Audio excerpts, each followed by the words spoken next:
minute since I've been in Vox, but I am so happy to be here and worship with you guys tonight. Derek and I both had the privilege to serve within Vox for a number of years, so we are very happy to be here. Thank you guys for welcoming us. Good evening, everybody. Ooh, hot mic. Again, my name is Derek, and my wife Tracy. We have been part of CLF since 2013 or so. And with this photo, we'll introduce you guys to our family. So our daughter Ridley, she's our eldest. She's 7 years old. And then our son Asa, he's 5, going on 6. Asa's in the back with the Japan shirt on there. Woo-woo, go bud, way to represent. And then baby Thea is right there. She just turned about a year old 2 months ago. So she's been scampering all over this place. So say hi later. Yeah. We thought it would be fun to kick it back to photos of when we were younger so you could see we were young people once. So we're just going to share a little bit of our testimony tonight to kick it off. Yeah. So this is me. Before you ask, I did not have to add any photo grain to this photo. It's pure 90s. It looks just like it was when it was taken. So this is me. I was roughly around like 10 years old whenever I became a Christian. But at that point, I wanted to follow Jesus, but I didn't know the extent of what that meant, what it would cost. And so we're going to fast forward until my last year of high school. And the Lord gripped my attention. And he said, listen, you're coming to my house, but I don't have your heart. And that's what I'm really after. He didn't care about how I would serve or my attendance or any of those things. He just wanted me to want him. And so I stepped away from my church because I realized this is all about me, and it's not about God. And I needed some distance to think. And a friend of mine said, hey, why don't you come meet our youth pastor at his church? He said, I think you might really resonate. And when I did, it was the first time that I probably hadn't just seen, but really noticed someone living on fire for Christ to the point where, like, this guy is courageous and loves without fear. And I said, I want that. I want that. And so from that point on, he said, hey, come check out where I went to school. And so I went, saw it, said, this is where I want to be. It's a Bible college, now called Johnson University in Knoxville, Tennessee.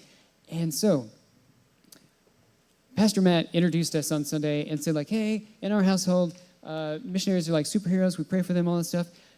There is nothing heroic about how the Lord led me into missions. So I'll tell you. I looked at the majors for my school, and it was the main ones. Preaching, youth pastor, missions. And I said, I do not want to speak in front of people. Do not. It like made me nervous to even think of the possibility of talking in front of like all kinds of people. And so I crossed that off the list. And then I came to youth pastor and I said, I am not like my youth pastor. I can't reel people in. I'm not magnetic like he is. And I just crossed off the list because I said, I don't have that. And I was left with missions. And I said, okay. Yeah. And so I go to school, and I sit in class for my first day in missions. And our professor has been on the field, served, I think, in Kenya for a number of years. And he's talking to us about what missionaries do. And they are preaching to lots of people. They are working with people of all ages, young to old. And I was, and my body temperature raises, my hands get clammy, and I realized I've made a huge mistake. And I didn't know what to do in that moment. And so I sat through the rest of class and was like, what do I do? However, over the course of that first year within my missions program, the Lord did something different within me, which was open my heart up to what it means to serve within missions. To make a choice to say, like, I'm going to go where people haven't had a single chance to hear about who Jesus is. And so from that point on, the Lord really did some growth within me to where he was working in spite of my fears and saying, like, if you hold on to these things, you won't be able to do this. But with me, we can make it. And so that was the beginning of trusting the Lord with those fears and those concerns to where he's really granted freedom. So praise for that. You went to Japan, right? I did go to Japan. And so for my missions program, I had to do a cross-cultural internship. So in 2007, I did go into Japan because the Lord just planted something within my heart my first year of college. And I thought I might go before this internship, and then it didn't work out, and I got disappointed, but didn't know how to explain that. Just like, I don't know much about Japan, but I really wanted to do that. Well, God provided the opportunity, and I went, and I had done some study independently before I got there. And so I knew a bit of what I was going into, but when I arrived, the Lord showed me myself in the Japanese people that I was spending time with, to where that whatever seed he planted was just cemented, to where this burden for the Japanese just wouldn't leave. And so I was there for 2 months. I returned back to the States, and I said, something's going on here, and I have to go back. And I said, I have 1 year of school left. As soon as I'm done, graduation 2008, I'm going to Japan, and it'll be maybe 2 years max, and I'll be there. But first, I'm going to go work at I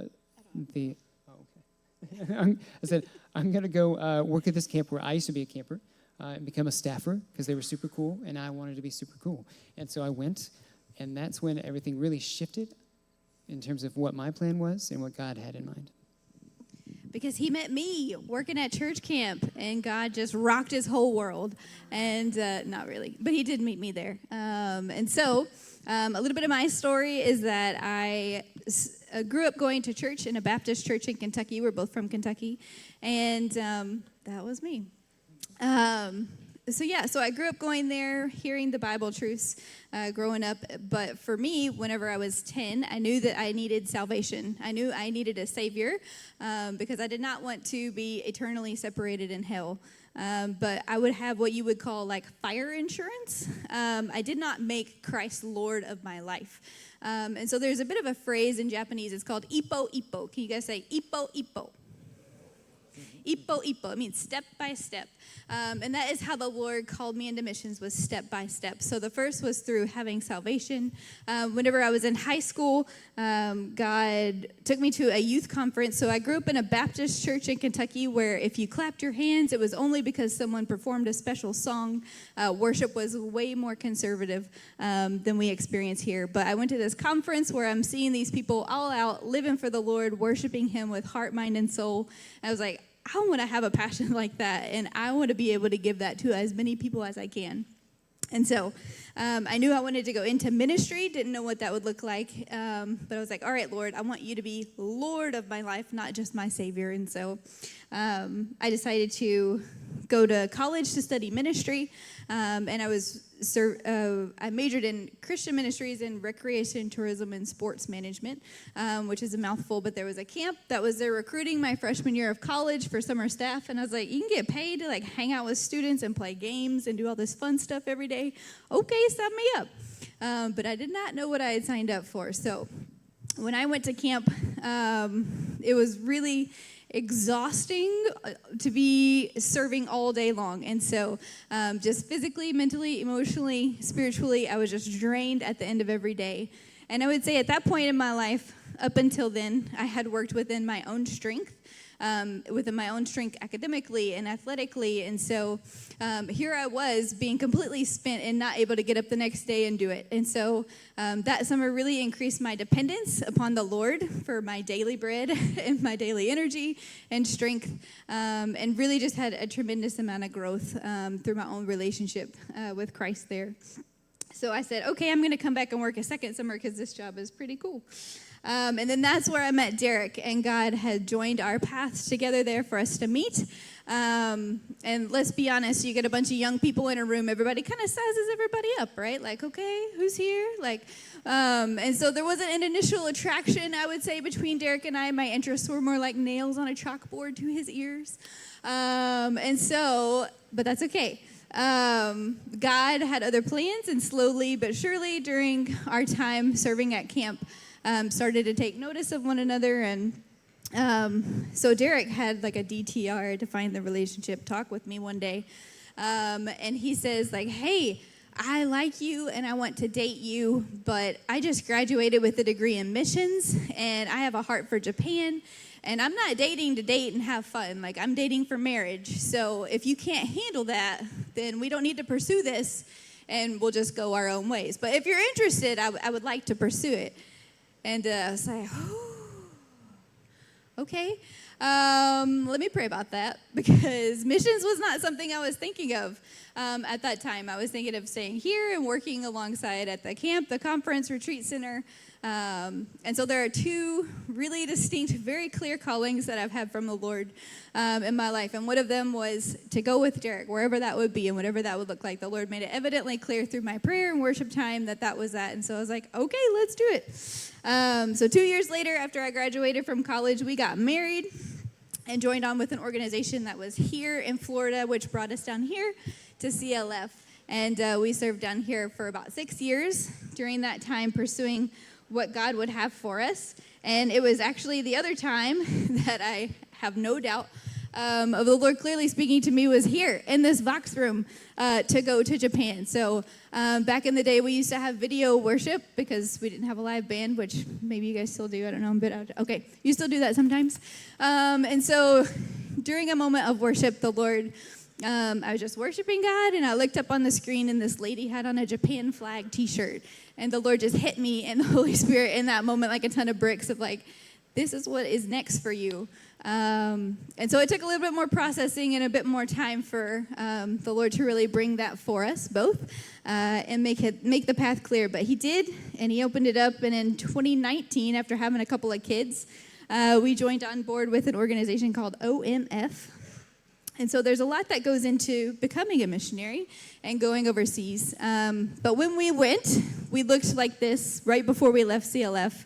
And then in the airport, we had a lot of luggage. So my word of advice to those of you going to Colombia soon, pack light. Pack light. Because you're going to carry that possibly long ways. But yeah, so that is what we looked like when we left for Japan. And as I mentioned, I was a recreation major. So we're going to mix it up and play some games because nobody wants to sit here and listen to us for 20 minutes. So we're going to play a game, okay? So this game is called Maru Batsu, okay? So if everybody takes your arms and makes a circle for me and say Maru, that's going to mean true. And if you take your arms and you make an X and say Batsu, that's going to mean false, all right? So we have 6 statements about Japan. And if you think that statement is true, I want you to throw up a maru. And if you think it is false, I want you to throw up a batsu. And we're going to see how well you do, all right? So let's roll with question number 1. Here we go. Tokyo is the most populated city in the world. 3, 2, Do you think it is true? Throw up a 1. maru. If it's false, throw a batsu. Show us, ladies. Stretch Don't your be embarrassed. arms. Nothing will happen bad. Ping pong. So that's a fun true. game It show is sound true. in Japan. Ping pong. If it gets it right, ping pong. So Japan is the most populated, or Tokyo is the most populated city in the whole world. The population is 4 times the size of New York City. So is a lot of people. You gonna read the next one? Next one. Yeah. Here we go. Question number 2. In Japan, there are 2 primary religions with a strong impact on the culture. It is Buddhism and Shinto. Is it true? Throw up a maru. Is it false? Give a batsu. 3, 2, 1. The answer is true. Some of y'all might have been paying attention when we got prayed over because they announced that in the service. Yeah. Well done. So it's true, but there's with like a little caveat. So there aren't very many people that you would like categorize devoutly Buddhist. What has happened over time is that Buddhism has been there for a number of years to where it's just ingrained itself into day-to-day life within culture. So it might be New Year's Day and you go down to the temple or the shrine and then you pray, make an offering and all these kinds of things. But it's what you do on that day. It's not a thing that affects the way you think, your worldview. It's not anything that impacts your heart. And so that aspect is lost. And so we watched somebody doing those things literally. Like they took us on a tour and we went and we watched them worship. And then we said, like, what temple is this? What's the name? And they didn't know. And they had to look it up later and tell us 10 minutes later after they found it on Google, like, oh, it's a such and such temple. And it floored me because they were engaging in an act of worship. But it's a bit of a disconnect. And so there's deep roots with Buddhism and Shinto, but not so much in the ways that you really want to see people transformed like Christ does. So, yeah. All right, number 3. Japanese people love to eat McDonald's on Christmas. Do you think that's true? Throw up a maru. Or do you think it's false? Give a batsu. Ready? 3, 2, 1. Boop. That is incorrect. That is false. So what Japanese people do love to eat on Christmas is Kentucky Fried Chicken, believe it or not. Did anybody know that? Anybody? Yeah. So, very surprising. Yeah, Japan is not a Christian nation, so they're like, Christmas, what's that? And what do you do on Christmas? They don't know. So there was a KFC who was struggling for some sales, and they were like, we're going to capitalize on this and say, like, Christmas is for fried chicken. And so they had a huge marketing campaign, and now you have to reserve your Kentucky Fried Chicken at least 2 weeks in advance before Christmas if you want to eat it, because it just caught on. So it's very weird, but it does. All right, next question. All right. A typical Japanese church congregation is made up of mostly youth and young adults. Is it true? Throw up a maru. Is it false? Give a batsu. 3, 2, 1. Boo-boo. Boo-boop indeed. Yep. That is false. All right. So in this photo, you'll see most churches are made up of the elderly community. Churches are dying out at this point in time to where there's not young families within the church. The church that we served at for a while, there was one other family with little kids, and that was it. They attended regularly. So most Japanese churches are, say, within 20 years or so, going to be in a really tight, difficult spot because things have to change. So. Yeah, 90% of the Japanese pastors are over 50, and nearly 30% of the population of Japan itself is elderly. So that is reflected within the church too. All right, next one. The official language of Japan is Japanese. Is this a trick question? If you think it's true, throw up a maru. Or if you think it's false, give a batsu. You ready? 3, 2, 1. Bing bong. Yep. It is true. Japanese is the official language. And we spent 2 years learning language. It's very difficult. We're still not experts, and we'll be lifelong learners of that. So here's an example. Japan actually has 3 written forms. 3 written forms. So they don't just have like the alphabet. They have like hiragana, katakana, and kanji. And so kanji are going to be like your symbols that you see up there. So at the top it says kami wa ai desu. And that means God is love. And so the kami and the ai, those symbols are the kanji characters. And then the other ones are the hiragana, which are like Japanese alphabet characters. And then below that, you see that there are those other characters. So that is katakana. So anytime there's like a word that's borrowed from another language, they use katakana. So our names are written in katakana. It's the Ulmer family because they don't have all the sounds. So it's kind of like, has anybody played Mad Gab before?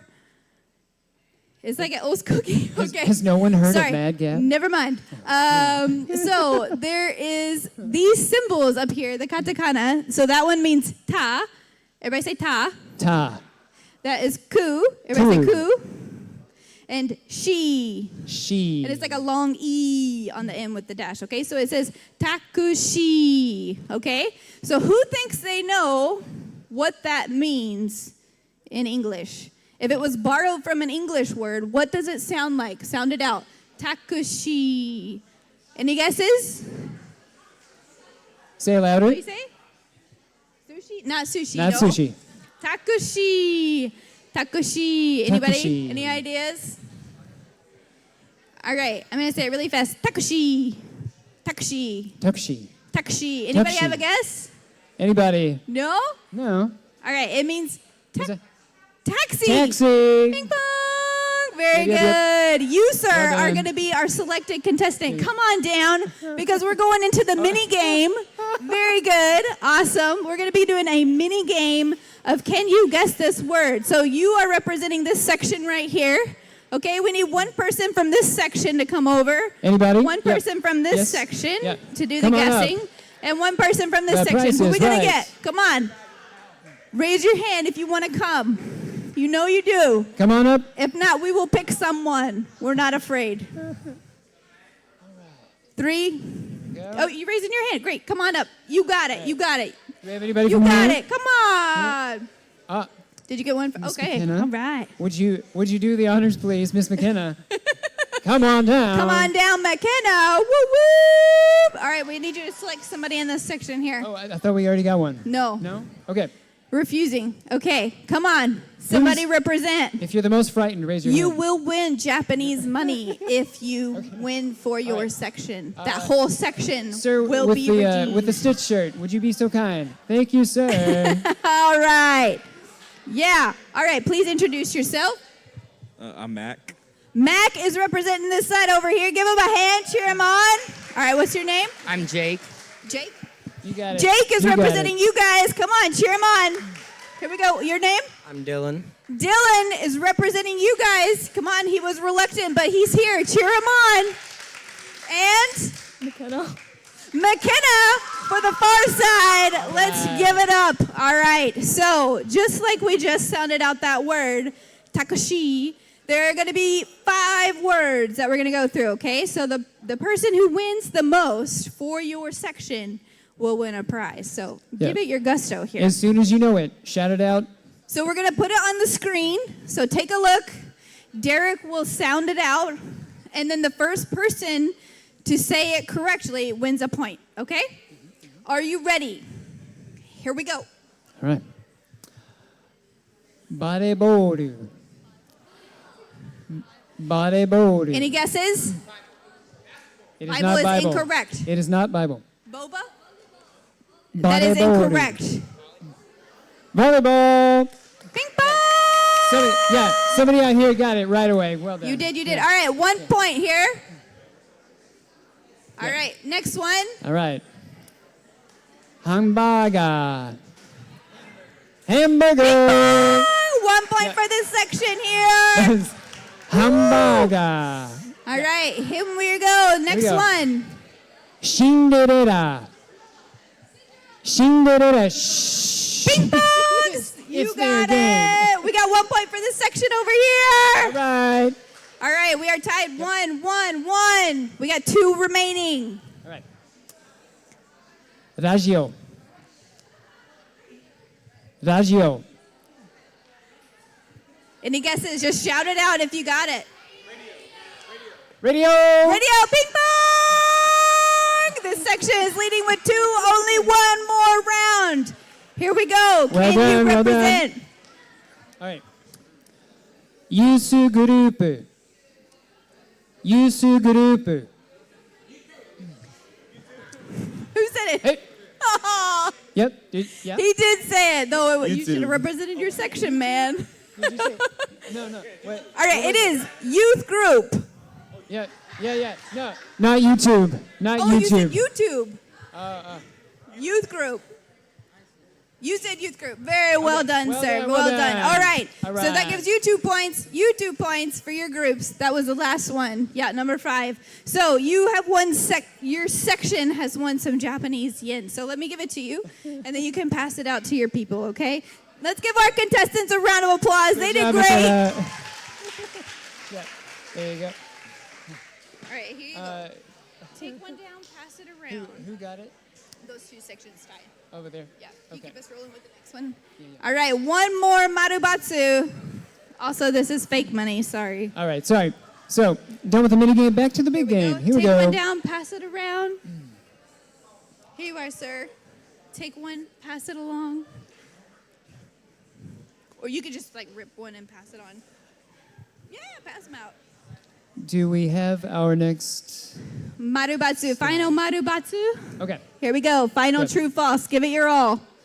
It says, a university student's workload is much more demanding than a high school student's. Do you think Maru? it's true? Throw up a maru. Maru? If you think it's false, give a Batsu, maru. is it true or false? 3, 2, 1. Boop, boop.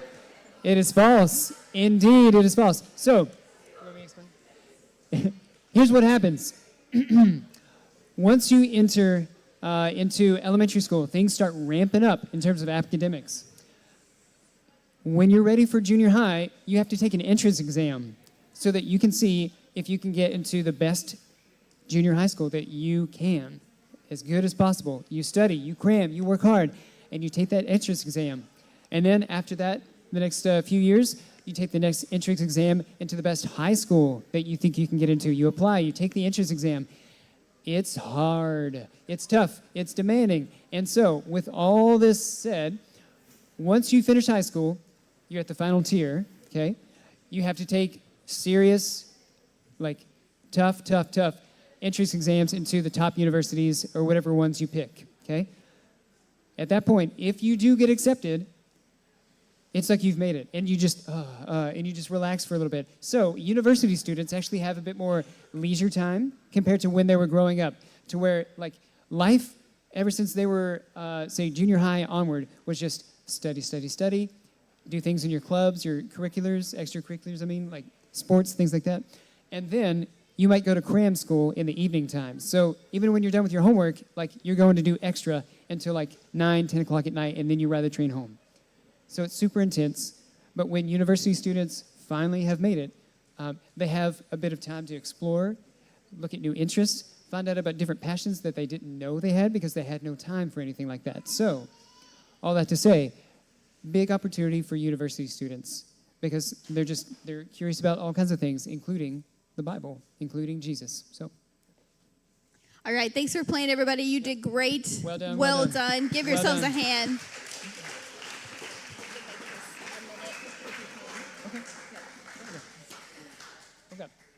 All right, so we're going to talk a little bit about our company, our organization, which is OMF, and kind of what it looks like for us in Japan. Yep. So it's a Christian mission organization. It's international. So people that we work with on the field in Japan are from everywhere, not just Americans, all over the place. So OMF is an organization that's been around for 150 plus years. It was started by a guy his name is Hudson Taylor. Lots of people go, oh, Hudson Taylor, because he's a big name within the missions field. So this is his organization. It used to be called China Inland Mission. He went to China years ago, and then all the missionaries got kicked out of China, and everybody said, well, where else can we go? And so they expanded into East Asia. So OMS focus is East Asia specifically. So there's roughly within Japan about 150 different missionaries that are serving there right now. So quite a bit. If you're not familiar, Japan is the blue country that is in like the top, The far right. that side. Yep. And then if you want to hit the next one with Japan, just to show you where we were. So Japan actually has 6,800 islands, but most people live on the main 4. There's actually like an island that just has rabbits, you know. But so we lived in the northern island of Hokkaido in a town called Sapporo for the first 2 years, and then we were just east of Tokyo for our other 2 years there. So what does it actually take to send a missionary from here over to Japan or to any country? We're going to do a little visual demonstration for you guys. So I need someone who wants to be sent out as a missionary. Who would like, you don't have to talk, you just hold this up. I saw a hand over there. Perfect. Okay, so we're going to send him out from the stage. Go ahead and stay right here in the middle. And we need somebody who wants to represent someone who does not know Jesus in another country. So I saw your hand. Go ahead and come up here. And I want you to stand all the way at the back. Okay, so we're going to label this unreached person. He has not been reached with the gospel yet of Jesus. He does not know Jesus, okay? So now, how do we get Mr. Missionary here to the person so that he can know Jesus? That's a great question. So there are a lot of different pieces that go into that. And I need another volunteer to come up because you're going to be the director of our organization. You, sir, come on up. So he's going to be the director of a mission organization so that we can get this missionary sent overseas, okay? And then I need another person. Go ahead and come on up. I think your hand was up too. Somebody over there. Yep, go ahead and come on up. So he's going to be the mission organization director. Perfect. So hold this box, please, sir, where the audience can see. Yep, perfect. And you're just going to come over and you're going to give him just a slight little boost. Yep. Nope, not that far. Come back. You're just right behind him. Yep, perfect. Okay? Now, he's over the whole organization. You're going to be over the Americas. So you're the national, the U.S. director and crew there who is helping to say, okay, yeah, he's qualified. Let's get him going. Let's get him out there, okay? So go ahead and take another step forward. We're going to get you over there. Line up behind here. Perfect. All right, next volunteer. Anybody? All you got to do is hold a box. Perfect. Come on up. You are going to be the home side administration. So he has a lot of paperwork he has to fill out to legally get out of the country. He has to, he needs somebody to receive finances that are coming in. He needs home side support here in America. So go ahead, move it on up one more step. We're getting closer, but you still can't reach that person yet. Okay, give me another volunteer. Somebody go ahead and come on up. We need a perfect, come on up. We need a medical advisor. You can go ahead and come on up too. We'll need you. We need a medical advisor to make sure that the country that he's going to has proper medical care. If he has any kind of issues, ongoing issues that need medicine, we need to make sure that he can get it there. If he breaks his leg while he's in country, where's he going to go? He advises with you, the medical director. All right. Next, we're going to come up. We have the national director and council. Do we already do that one? Nope. Okay. No, he's already out there. He's good. All right. We need a prayer partner. You got the heaviest job. This is the only box that has something in it. Maybe. No. Nope. Just kidding. So it's going to take a lot of prayer for this missionary to get to the field and also to sustain him on field. Go ahead and take a step forward. So prayer is some of the most crucial work that happens in the spiritual realm on behalf of what's happening on field. All right, you also need finances to get there, people to partner with you, churches to partner with you and say, hey, we're sending you out. So another volunteer, come on up. Yeah. Whoop, whoop. Yeah, you can go ahead and come up too. We'll need you too. All right, so we have people that are partnering with him financially to help him get there. They believe in what he's doing. And then when he gets to the field, we have field leadership that's going to help direct him, help him get set up on everything that he needs to take care of. Go ahead, take another step forward. Perfect. All right. Now, he's getting so close. He's not quite there yet. Okay? So we have field administration. These people are going to make sure that your taxes are done, that you have your visa that you need to get in the country, that you have an apartment set up to help you get on the way. Yeah. They are taking care of a lot of your logistics on the field so that you don't have to do this by yourself, yes, okay? Yes, please. Come on up. I thought you were just waving. Right. Be our field administration. We only need one more volunteer here. But wait, before we get the next one, the medical advisor, where are you, medical advisor? Is this you? Yeah. You had to retire and go take care of your aging parents. So come on back. Come back one step. We got to wait until this position gets filled again to properly support you, because until it's filled, this is kind of on you. You got to carry this one. Yeah. So let's see if we can get him there. All right. Next one, last one here is our oh, you got the heavy one. The language teacher. How important is it to know the language that you're speaking? Pretty important. All right, go ahead and step it on up. Are you there? Not quite. So close. All right, who is going to fill in? We got a new medical advisor. Who can take the medical advisor place for us in the back here? Thank you. Come on up. Come on. Come on to the back.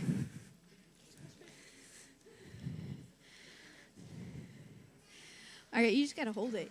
Look pretty. You're great.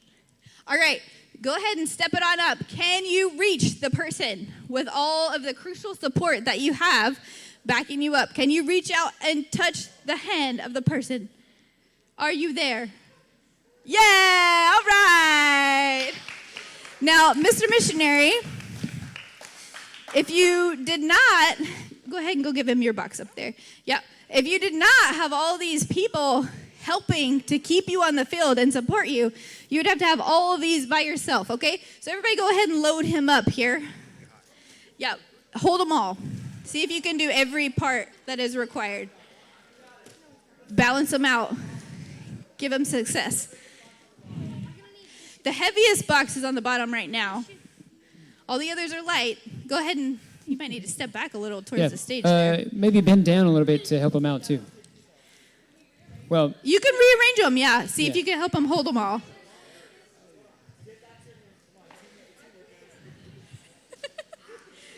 Help him out, help him out.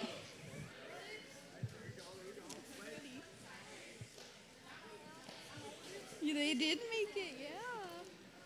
yeah, just pile them on. Yeah. Now, can he even see the person he's meant to share the gospel with back here? If he has to do all these things, can he even share the gospel with this man back here? Can he do it? The short answer is no. Can you walk the way without, yeah. That's all right, that's all right. All right, go ahead and pile those back up for us. Thank you to all of our volunteers. Well done, well done. Help him out. Take him up there. Thank you, sir. Can you guys bring them to back here, right over here? All right, so we want to just do that to show you how crucial people are in missions. And that includes you guys here right now for missions that are happening all over the world. So we want to talk a bit about what we do. So we serve within a local church with a Japanese pastor. So anything that you would imagine that a church has to do to make things happen and function, we would pitch in and do that. So anything down to helping out with Sunday school classes, a bit of worship, prayer meetings, Bible studies, cleaning up, everything in between. So we were involved in that. And then special events the church would do as well. So very simple. That was mostly internal, but there was also external as well. Yeah, you can flip through those pictures. So this was our pastor, Ohashi Sensei, and his wife, Shoko. And then we had started, we used English Bible for reaching kids. So using English as a way to draw people in, to be able to share the gospel with them through that. Yep. I also did, when the church is that small, everybody is in the Christmas play. So every member of our family is in this kid's Christmas play because the average church size in Japan is about 30 people. And so this is from something we called English Bible Cafe. People wanted to practice their conversational English. And so what we did was we said, hey, CLF family, could you send us some 5-minute testimonies? Very plain, simple English. Speak slowly and just tell your story without using some Christianese. And so we took those videos and we shared them one each week with these people. And after we watched the video together, we'd break into small groups and talk about what that person shared. So there's some very personal, sensitive topics in there that other people from whatever country you are can relate to. So we'd ask them, what was your experience with this kind of thing growing up? And so people would open up and share and also get exposure to the gospel. You'd also hear how there's a lack of the gospel based on what they're saying. It's like, ooh, okay. Like a big reminder, like the Lord is at work and needs more workers to be here for sure. So, yeah. Next slide. Yeah, we also aim to have a presence in our community just through meeting our neighbors. So these are the Yokoyama-sans who live right next door to us, and anytime we'd see them out, we would try to just say hello and build a relationship, take them something at Christmas time, sing them a Christmas song, anything that we could do just to share the love of Jesus in our neighborhood. As well as the next slide there, we would have outreach events about once a month at the church. So this was a water fight that we did for kids. We found that most of our contacts were parents with other kids, and so a lot of our events were geared towards kids because that's who we would easily have a connection with. And then we also did some cooking classes. So I taught people how to make a chicken pot pie.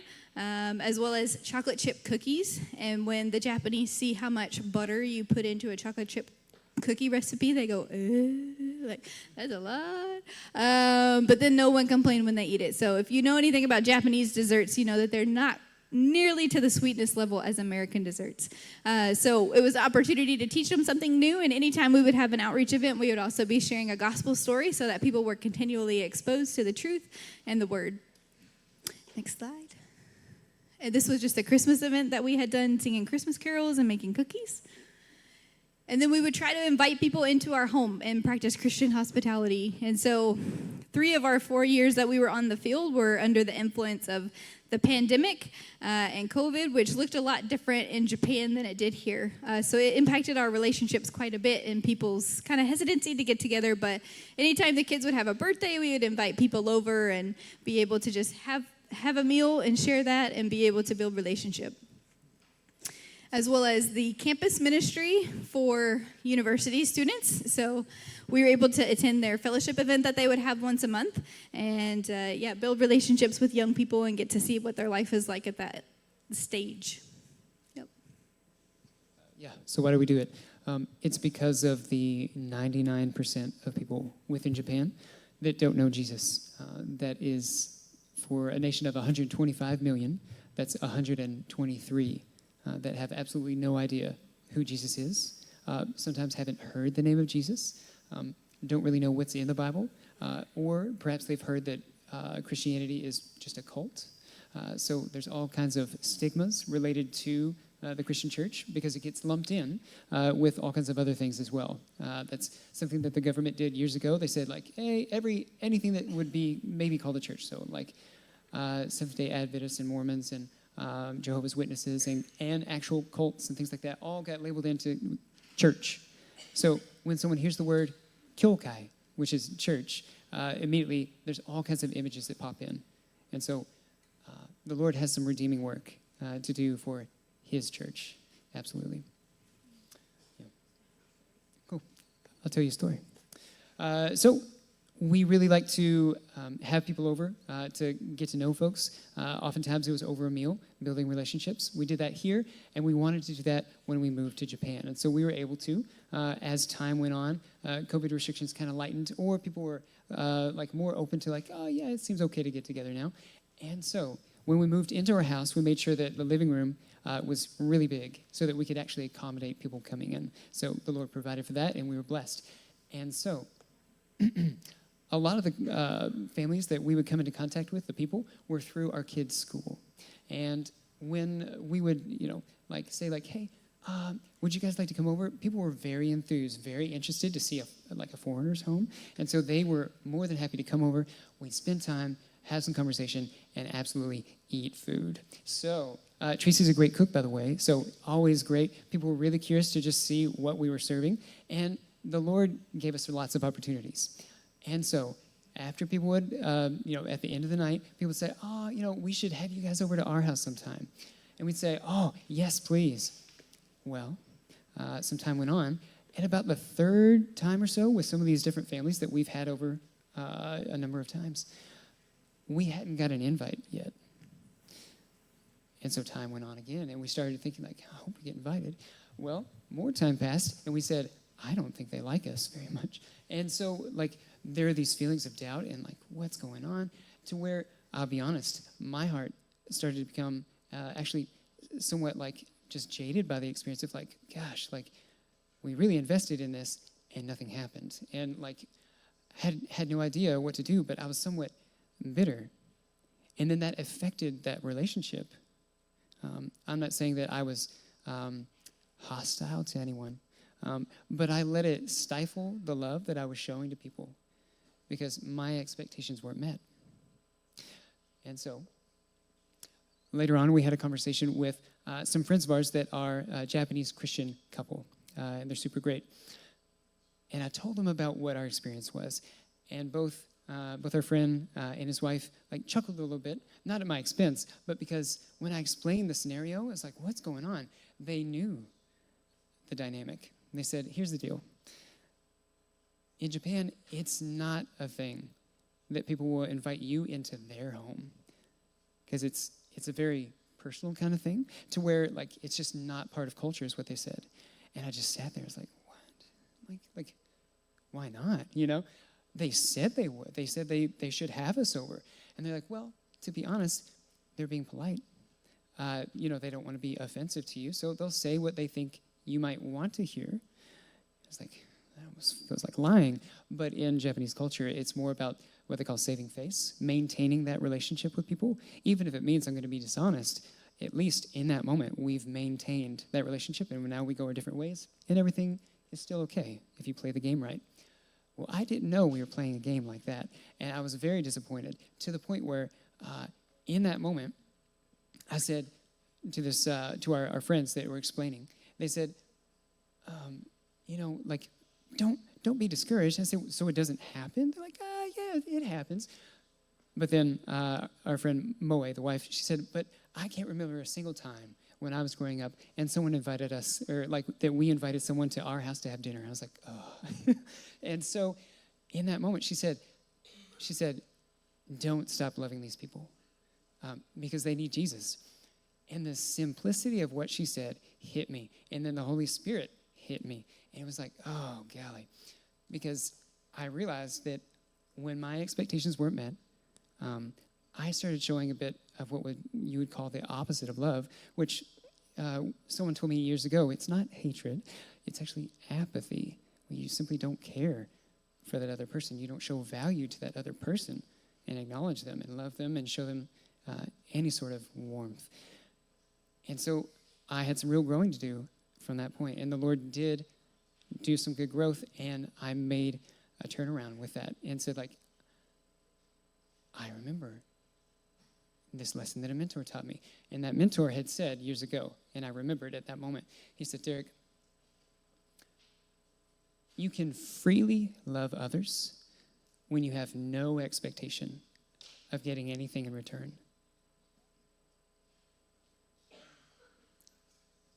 So think about that.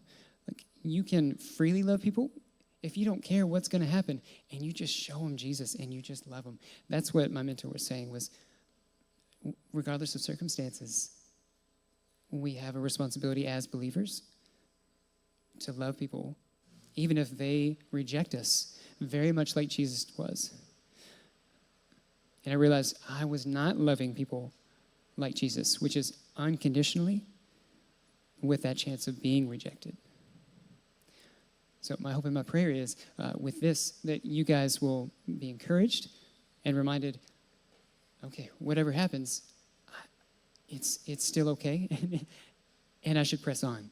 And so our brother Paul gives us some words of wisdom that I would say loving others is absolutely a good thing with value and is worth doing. So can you throw that up there? It's from Galatians chapter 6, 9 and 10. He says, so let us not get tired. Let us not grow weary in doing what is good. At just the right time, we'll reap a harvest of blessing if we do not give up. And therefore, whenever we have the opportunity, we should do good to others, to everyone, especially to those in the family of faith. So I would urge you in this moment, be mindful. Is there someone in this room in the family of faith that you're not in right standing relationship with somebody? Is there somebody outside these walls that you need to set things right? Because I will tell you, you cannot be in right relationship with the Lord if you're not in right relationship with others around you. That's what being righteous is all about. It's not about like super good people. It's about being in right standing relationship with others and with the Lord as a righteous person. Thank you, Jared. Yeah, thank you. So one of the big ways to do missions is just to love your neighbor and to love others, as Derek was saying. But there are some other ways, too, that you might not think of. So one of them is simply learning about other cultures, learning about what God is doing around the world, doing some research.